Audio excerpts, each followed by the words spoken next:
SSC ২৭ batch এবং নবম দশম শ্রেণীর শিক্ষার্থীরা, আজকে আমরা এই অঙ্কটিকে কিভাবে উৎপাদকে বিশ্লেষণ করা যায় সেই বিষয়টা নিয়ে আলোচনা করব। দেখো, উৎপাদকে বিশ্লেষণ করার ক্ষেত্রে এই তিনটি পদযুক্ত অঙ্ককে মিডল টার্ম অঙ্ক বলা হয়। এই মিডল টার্ম অঙ্ক করার ক্ষেত্রে তোমাকে প্রথমে এবং শেষে যা আছে সেগুলো হুবহু লিখে দিতে হবে। তাহলে এক্স স্কোয়ার এই প্লাস এবং শেষে আছে তোমার এই 56। এখন তোমার কাজ হচ্ছে শেষের যে সংখ্যাটি এই 56, এই সংখ্যাটিকে ভাঙাতে হবে, এমন দুটি সংখ্যা বানাতে হবে যেন প্লাস এবং মাইনাস করলে যেন মাঝখানের সংখ্যা হয়। তাহলে দেখো, মাঝখানে আমাদের সংখ্যা আছে এক্স, তার মানে এখানে একটা এক্স, মানে আমাদের প্রয়োজন অন। তাহলে দেখো 56 অর্থাৎ 56 ভাঙানো যায় কীভাবে?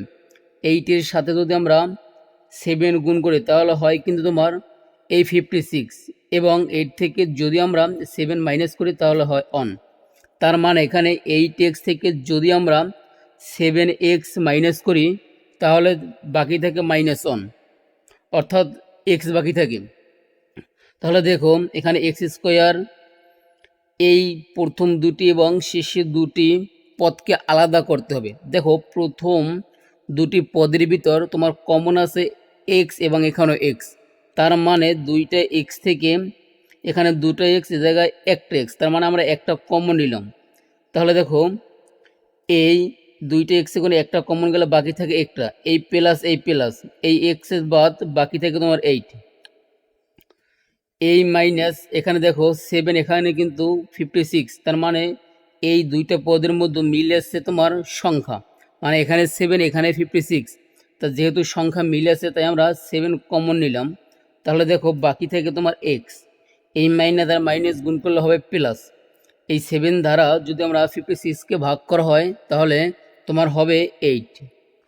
দেখো, এখন যেহেতু তোমার দুটি পদের মধ্যে মিল আছে, তার মানে এই দুটি পদের ব্র্যাকেটের মান একই, তাই আমরা দুটি ব্র্যাকেটের মান পরিবর্তে একটি লিখব।